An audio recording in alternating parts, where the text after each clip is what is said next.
नमस्कार प्यारे बच्चों, मैं अनीता बैरागी आज आपको नवोदय विद्यालय की जो हमारी प्रवेश परीक्षा होती है उसमें जो हमारा सब्जेक्ट है मानसिक योग्यता परीक्षण, जिसे हम सामान्य बोलचाल की भाषा में रीजनिंग कहते हैं, उसमें जो हमारा चैप्टर है श्रृंखला या श्रेणी क्रम, उसे समझेंगे। मतलब इसका मतलब ये होता है कि जो आकृतियाँ बनी हुई है उनमें क्या क्रम चल रहा है, उनमें क्या संबंध है, ठीक है, उसको देखते हैं। तो पहले क्वेश्चन पे जाएंगे। तो पहले क्वेश्चन में हम देखते हैं कि हमें एक साइड में समस्या आकृतियाँ दी हुई है और दूसरी साइड में हमें उत्तर आकृतियाँ दी हुई है। तो अब हम देखेंगे कि इन आकृतियों में आपस में क्या संबंध है, ठीक है। तो देखिए, जब पहली आकृति को 45 डिग्री घुमाया जाता है तो अगली आकृति बनती है। वैसे जब दूसरी आकृति को 45 डिग्री घुमाया जाता है तो तीसरी आकृति बनती है। तो इन तीन आकृतियों को देखते हुए हम समझ चुके हैं कि जब हम चौथी आकृति बनाएंगे तो जो हमारी तीसरी आकृति है इसे हम 45 डिग्री टर्न करेंगे। तो जब हम इसे तीसरी आकृति को 45 डिग्री टर्न करते हैं तो यह हमारी उत्तर आकृति क्रमांक 1 के समान दिखाई देगा। तो हमारा उत्तर हो जाएगा ऑप्शन नंबर 1। अगले क्वेश्चन पे चलते हैं। तो अगले क्वेश्चन में हम देखेंगे पहले आकृति में एक फूल की आकृति दी हुई है, ठीक है, और दूसरी आकृति में इसी फूल के एक भाग को, एक पत्ती को कम कर दिया गया है, ठीक है। तो इसी प्रकार तीसरी आकृति में हम देखेंगे कि इसमें 2 पंखुड़ी को कम कर दिया गया है। तो इस प्रकार हम देख सकते हैं कि इनमें 1, 2 और जब हमारी अगली आकृति बनेगी तो उसमें 3 कम हो जाएगी, ठीक है। तो 3 कम करेंगे, मतलब जो हमारी आकृति दी हुई है तीसरे नंबर वाली, इसमें से 3 कम हो जाएंगे, ठीक है। तो जब हमारे 3 कम हो जाएंगे, इसमें से ये 3 भाग कम हो जाएंगे तो यह हमारा उत्तर आकृति क्रमांक 4 के समान दिखाई देगा। तो हमारा उत्तर हो जाएगा ऑप्शन नंबर 4, ठीक है। अगले क्वेश्चन पर चलते हैं।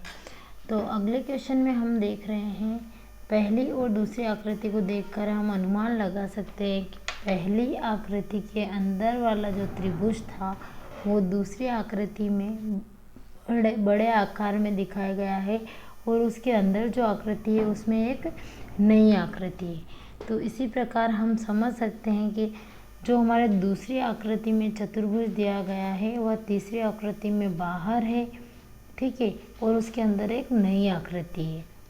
तो इसी प्रकार हम समझ सकते हैं कि जब हमारी चौथी आकृति बनेगी तो तीसरी आकृति के अंदर जो आकृति बनी हुई है वह चौथी आकृति में बड़ी आकृति बन जाएगी और उसके अंदर एक नई आकृति बनेगी। मतलब जब हम इसे देखेंगे तो यह हमारे उत्तर आकृति क्रमांक 1 के समान होगा। मतलब अपना उत्तर हो जाएगा 1, ऑप्शन नंबर 1, ठीक है। अगले क्वेश्चन पर चलते हैं। तो अगले क्वेश्चन में हम देखते हैं कि पहली आकृति में अर्धवृत्त दिया गया है, ठीक है, और फिर इसकी ही दूसरी आकृति में अर्धवृत्त को और मिलाकर पूर्ण किया गया है। फिर तीसरी आकृति में हम देखते हैं कि एक वृत्त के बाहर अर्धवृत्त फिर बना हुआ है। तो मतलब हम समझ सकते हैं कि हर एक भाग के साथ में एक अर्धवृत्त जुड़ रहा है। तो जब हम तीसरी आकृति को देखते हुए चौथी आकृति बनाएंगे तो यह हमारे तीसरे का जो अर्धवृत्त है बाहर वाला उसको पूर्ण करेगी।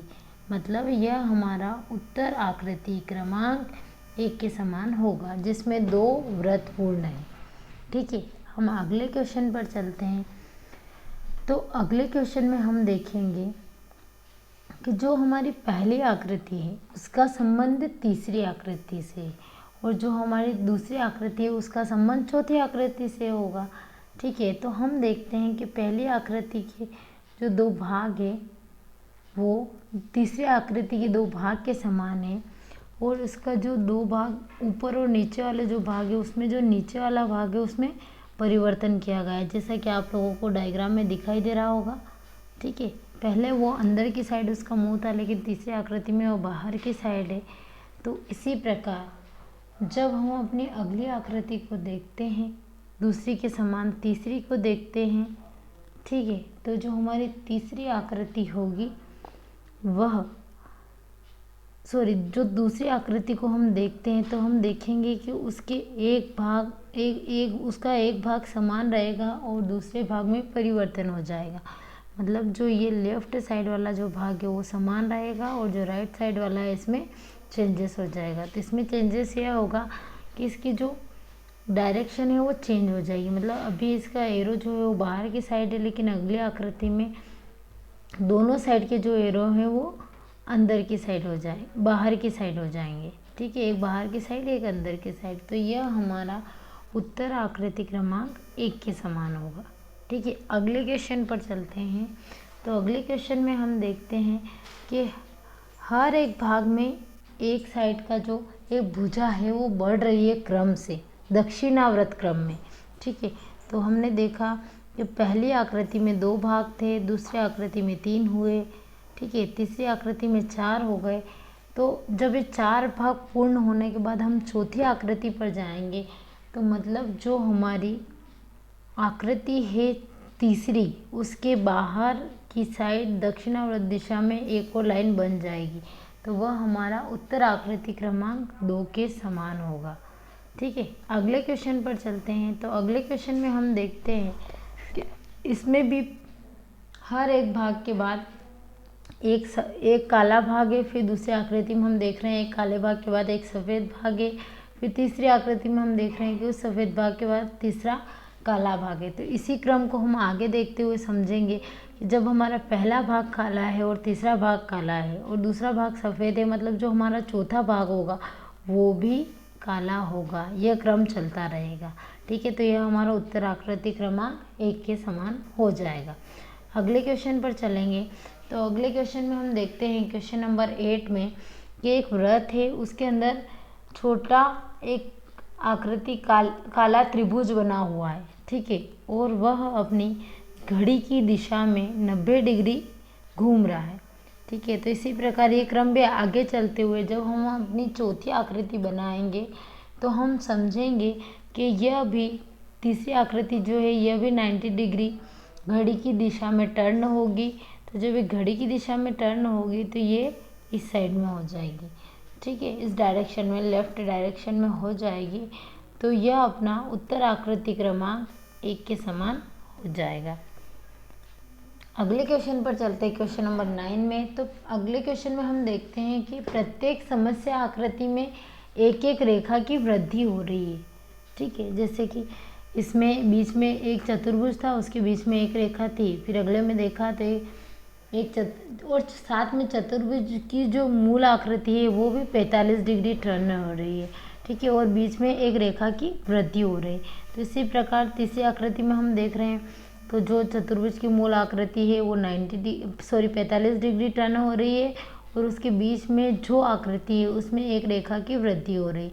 तो हम देखेंगे कि इस तीसरी आकृति के चतुर्भुज में 3 रेखा हैं। तो हम समझ सकते हैं कि जो हमारी अगली आकृति होगी वो मूल आकृति 45 डिग्री टर्न हो जाएगी और उसके साथ उसमें एक और रेखा की वृद्धि हो जाएगी। ठीक है, तो जब ये 45 डिग्री टर्न होगी तो ये हमारी उत्तर आकृति ऐसी बनेगी।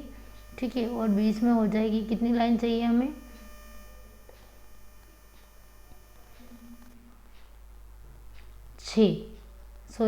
3 थी 4 हो जाएगी, ऐसे और ऐसे।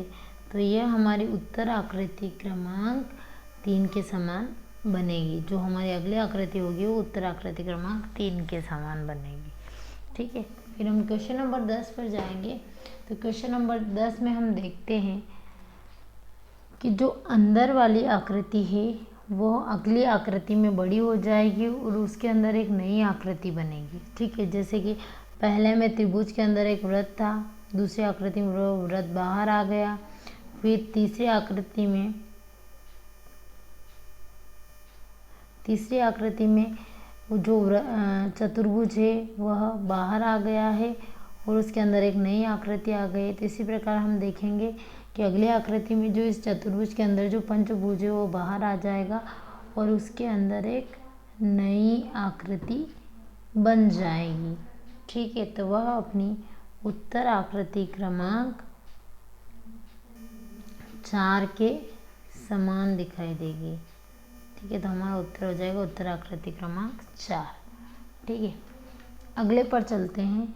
तो अगले क्वेश्चन में हम देखेंगे क्वेश्चन नंबर 11 में। तो क्वेश्चन नंबर 11 में हम देखेंगे कि जो हमारी पहली आकृति है वह तीसरी आकृति के समान है। ठीक है, वही सिंबल जो इसमें पहले भाग में प्लस है उसमें भी पहले भाग में प्लस है, दूसरे भाग में डिवाइड है इसमें भी दूसरे भाग में डिवाइड है, तीसरे भाग में इंटू है इसमें भी तीसरे भाग में इंटू है। तो इस प्रकार इन दो आकृतियों को देखते हुए हम समझ सकते हैं जो हमारी दूसरी आकृति होगी वह हमारे जो हमारी चौथी आकृति होगी वह हमारी आकृति 2 के समान होगी। तो इसको देखते हुए हम देखेंगे कि उत्तर आकृति में जो उत्तर आकृति क्रमांक 1 है वह हमारे उत्तर आकृति क्रमांक 2 के समान है। तो इस प्रकार हम देख सकते हैं कि क्वेश्चन नंबर 11 का जो उत्तर होगा वह हमारा उत्तर आकृति क्रमांक 1 होगा। ठीक है, अगले क्वेश्चन पर चलते हैं। तो क्वेश्चन नंबर 12 में हम देखते हैं कि इसमें हमें एक त्रिभुज, चतुर्भुज, वृत्त दिया हुआ है और उनमें एक क्रम चल रहा है। तो हम देखेंगे कि उसमें एक क्रम क्या है। ठीक है, तो हम इसको देखते हुए समझते हैं कि प्रत्येक में 90 डिग्री का टर्न है। ठीक है, मतलब प्रत्येक आकृति 90 डिग्री टर्न हो रही है। तो इस प्रकार हम देखेंगे कि जो हमारी अगली आकृति होगी वो भी 90 डिग्री टर्न होगी, मतलब वो नीचे की साइड चली जाएगी। ठीक है, तो इसका जो उत्तर होगा वह हमारा उत्तर आकृति क्रमांक 1 होगा। ठीक है, अगले क्वेश्चन पर चलते हैं। तो अगले क्वेश्चन नंबर 13 में हम देखते हैं कि जो त्रिभुज के बाहर की आकृतियाँ हैं, ठीक है, वह एक दक्षिणावर्त दिशा में घूम रही है।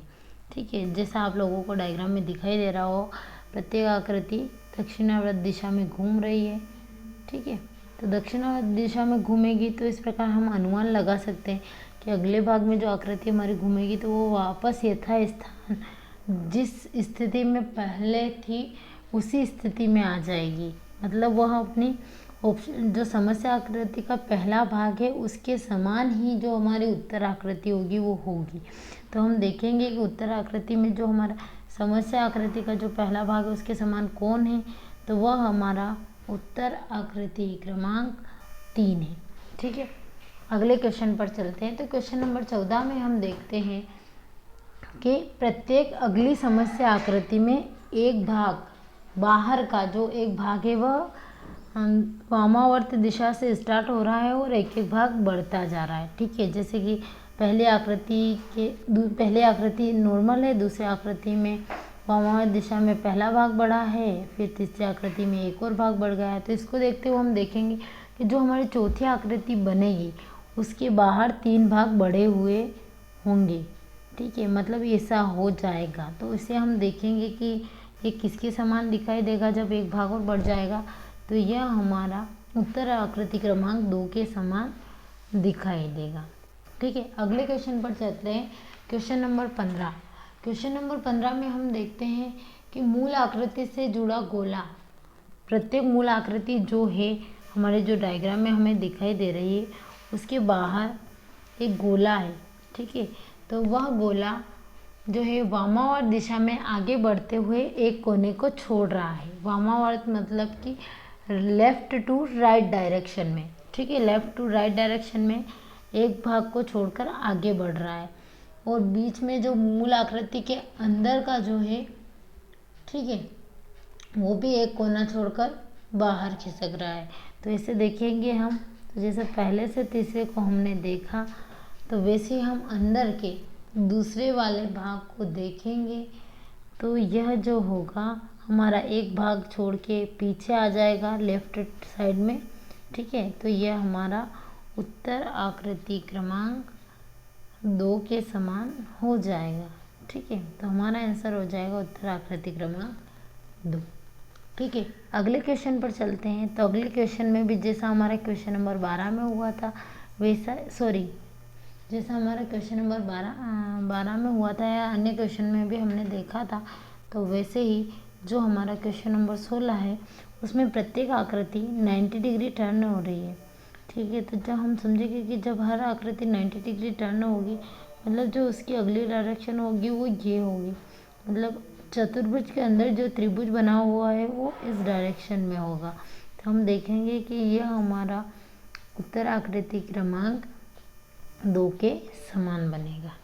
ठीक है, अब हम अगले क्वेश्चन पर चलते हैं। तो क्वेश्चन नंबर 17 में हम देखते हैं कि प्रत्येक आकृति जो है वह वामावर्त दिशा में घूम रही है। ठीक है, मतलब वामावर्त दिशा में जब वो घूमेगी तो जब वो पहले से दूसरे पे गई, दूसरे से तीसरे पे गई, ठीक है, तो जब वो चौथे पे जाएगी तो अपनी यथावत स्थान जो उसका पहली आकृति थी उसके समान दिखाई देगी। ठीक है, तो इसकी जो डायरेक्शन हो जाएगी वो हमारा उत्तर आकृति क्रमांक 3 के समान हो जाएगी। ठीक है, आज की वीडियो में इतना ही। इनके आगे के जो क्वेश्चंस हैं उनकी PDF हम आपको सेंड कर देंगे और आप उन क्वेश्चंस को सॉल्व कर लेना। Okay, thank you.